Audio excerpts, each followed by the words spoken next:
Welcome, Husker fans. Thank you for tuning into Big Red Radio, the Husker Talk Show. I am your host, Caleb Jenneret. Next to me is my co-host, Zach. Zach, how you doing?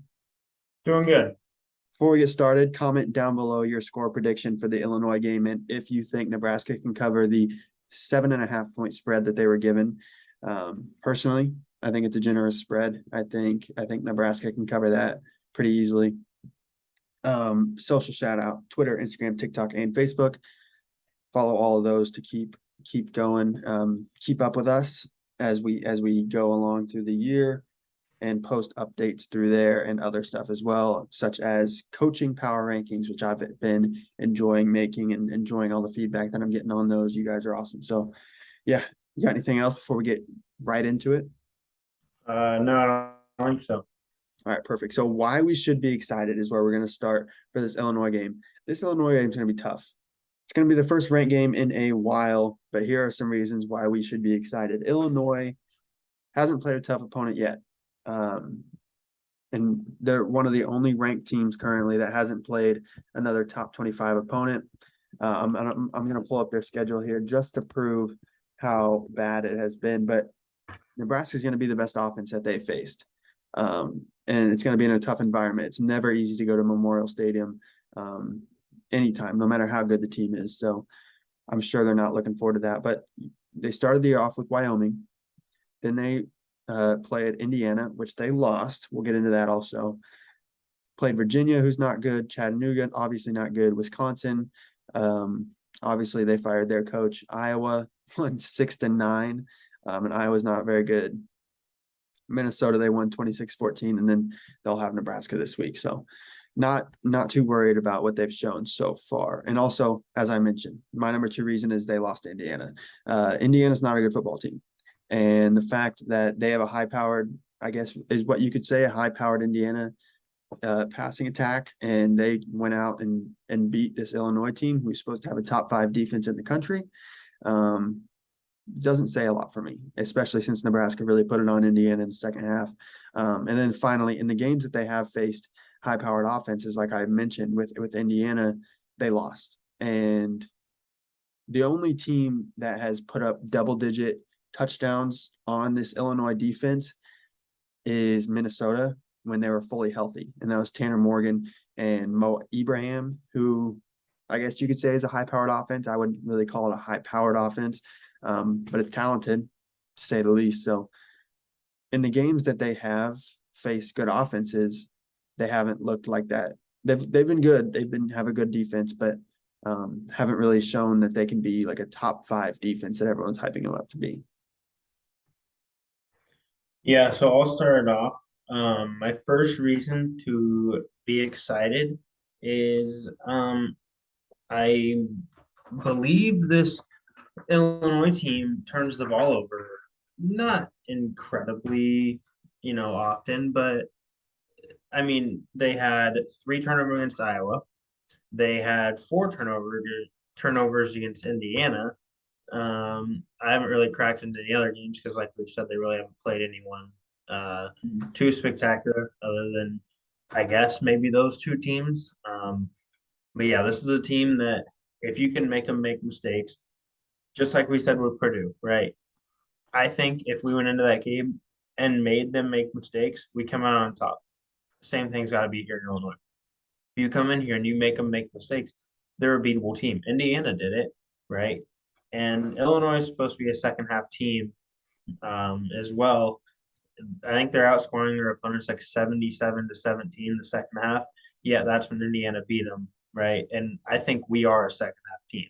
Mm-hmm. I think we are the second half. I think we're one of the best second half teams in the Big Ten West, for sure. And yeah, like you said, they haven't faced a receiving core like we have. Trey Palmer is still number 4 in the nation in receiving yards, even after taking an off week. And so that's something to talk about. He just put up 237 yards against Purdue, who sure is a quite literally terrible pass defense, but yeah, I think that sure he may not put up 237, but why can't he put up 85 to 100 and a couple touchdowns? And you get Grant the ball, and now with Luke Reimer back, I just feel like this defense maybe I don't feel like he was a huge piece that we were missing as far as like tackles or anything go with that, but just leadership, just straight leadership. Luke Reimer is huge, as well as Garrett Nelson, huge. Nick Heinrich is as well. It's sad to see him go this season, him out for the season. But with Luke Reimer back, I think that's something we should be excited for as well. Yeah, no, Luke Reimer, I think is a huge part of this defense. Oh, and Marquez Buford's back to 100%. They came out and they said he actually was hurt the entire Purdue game, and I thought he played incredible in the Purdue game. Personally, he was out there making a lot of plays, and so to see him back at 100%, he's going to be even better than that. Yeah, no, the defense is getting back. And last week, before we get into why we should be scared, to bring us back down to reality a little bit, Illinois is a good run team and Purdue's not. So I think that's why a lot of people are really worried about this game because Purdue kind of ran all over us. But also we are missing both of our starting linebackers.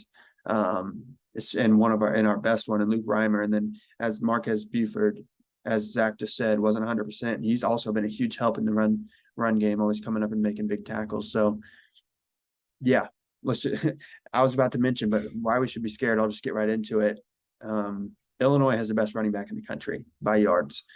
Statistically, he's averaging 5 yards a carry, has over 1,000 rushing yards. And I mean, weirdly only has 4 touchdowns, but Chase Brown has been legit this year and nobody's been able to stop him.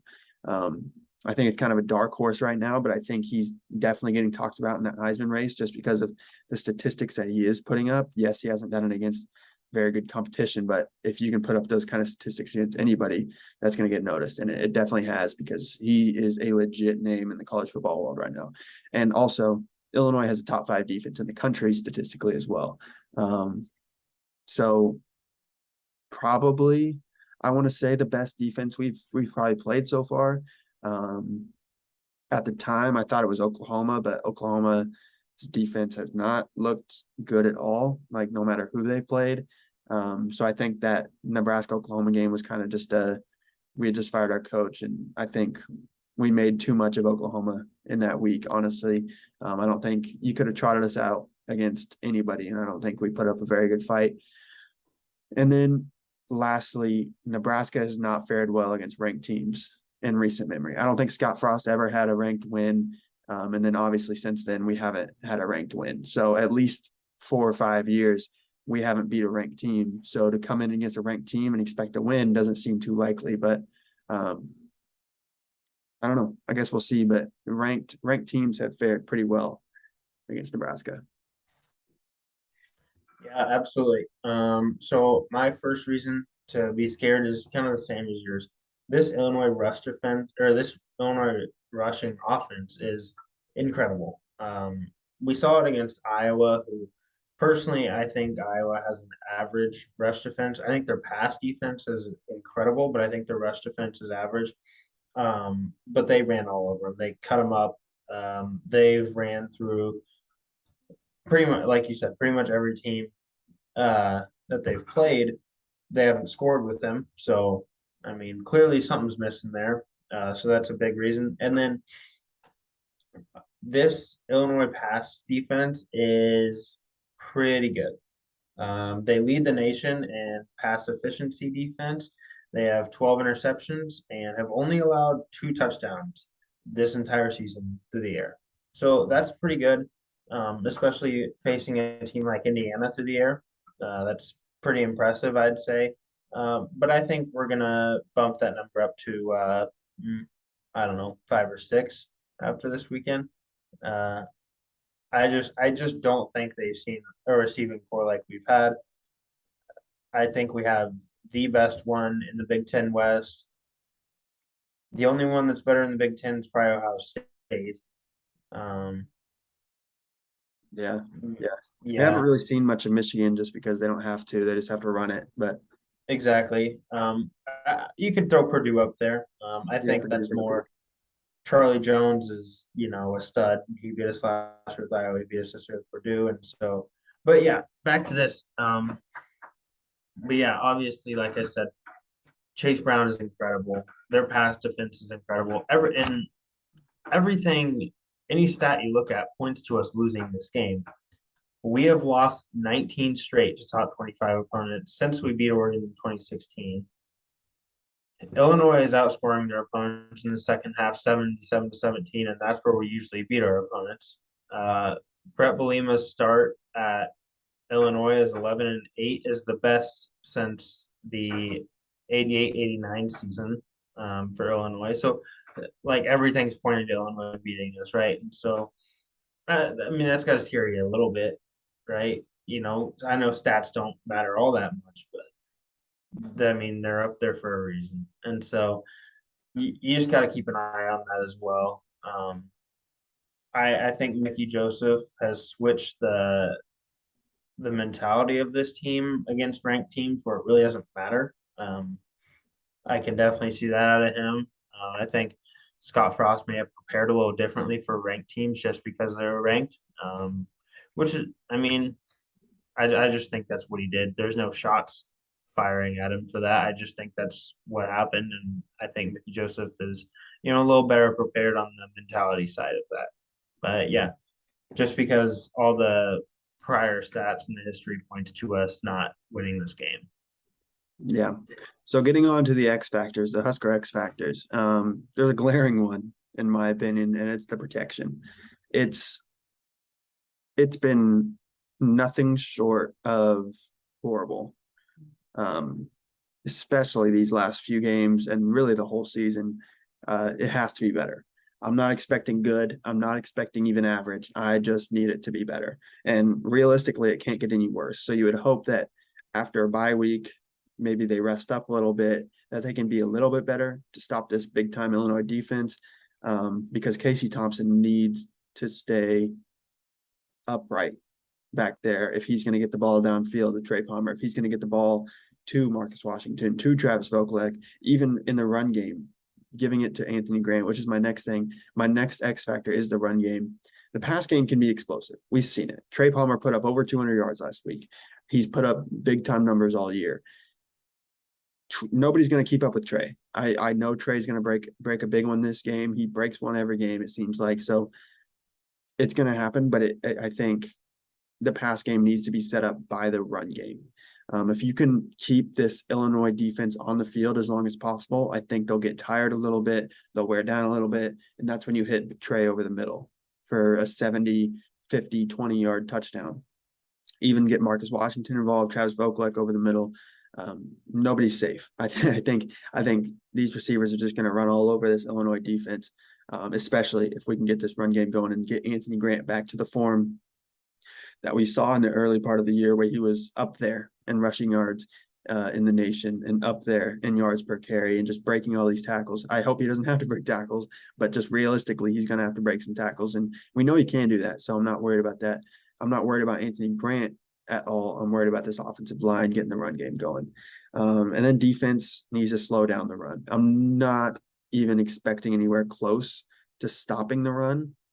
Just because this Illinois offense is deadly with the run. Chase Brown is legit.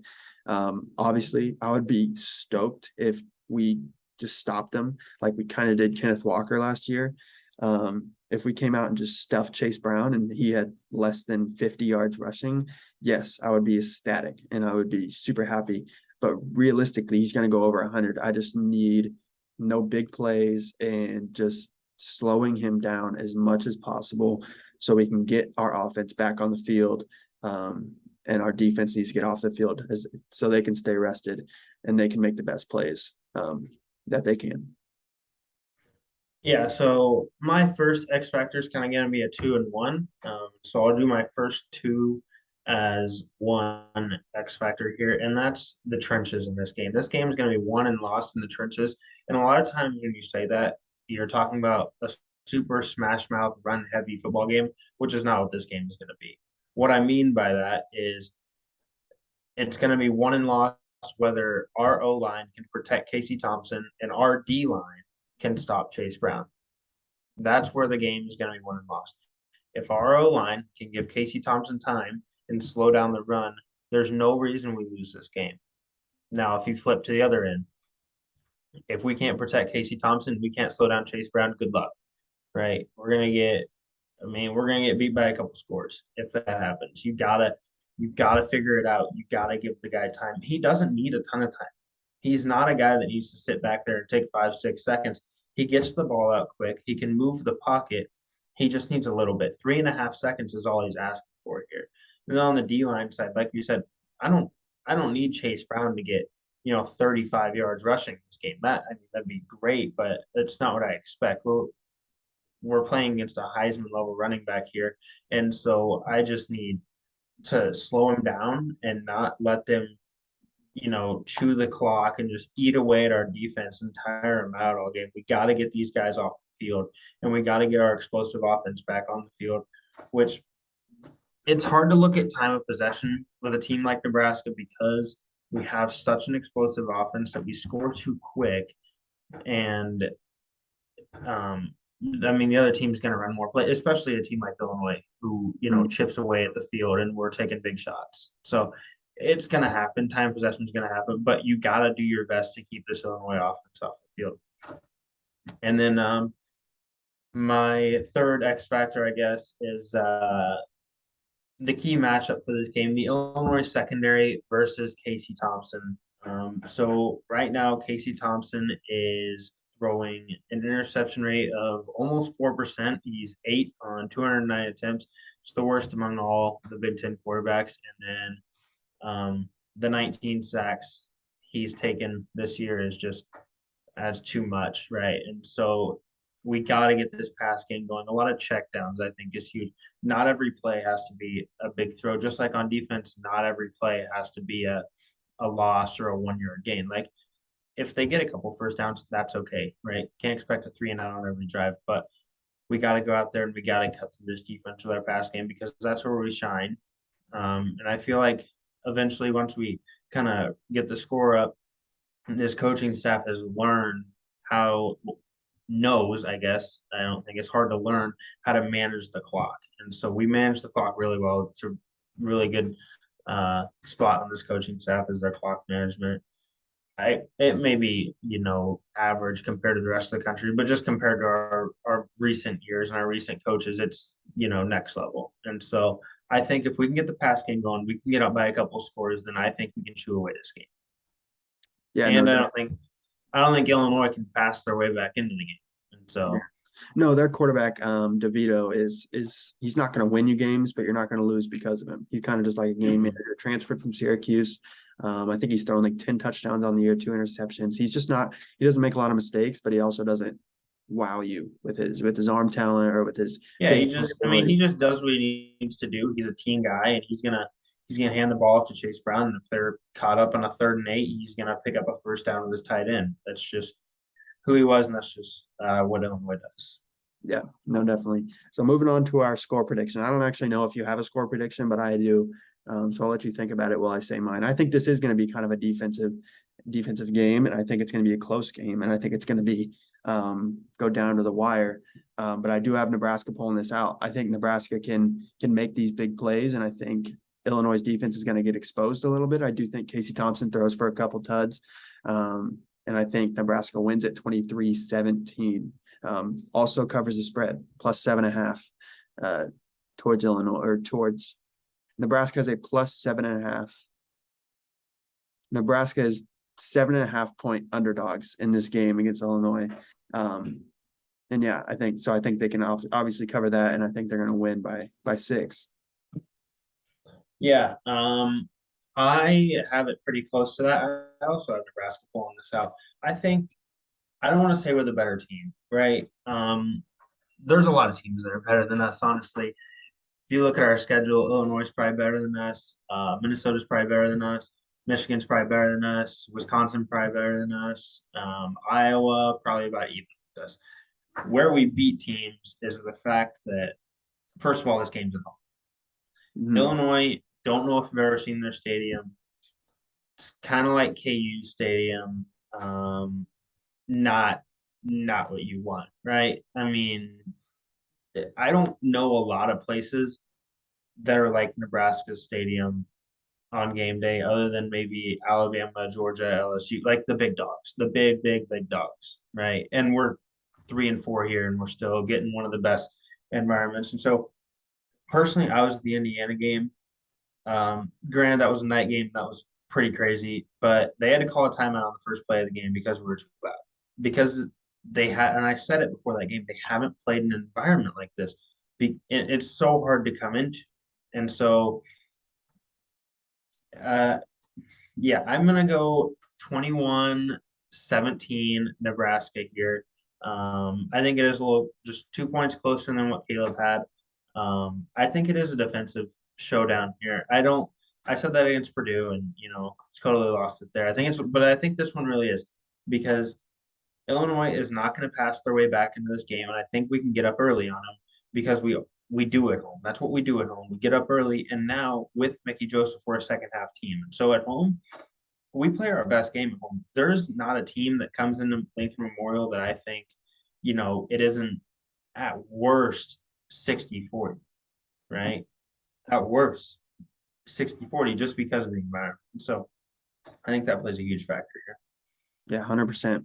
So that's all we have for this week. Comment down below your final score prediction and if Nebraska can cover their 7.5-point spread for a chance to be shouted out in next week's episode. Zach, you got anything else before we wrap it up? That's all for me. Perfect. Well, thank you so much for watching and go Big Red.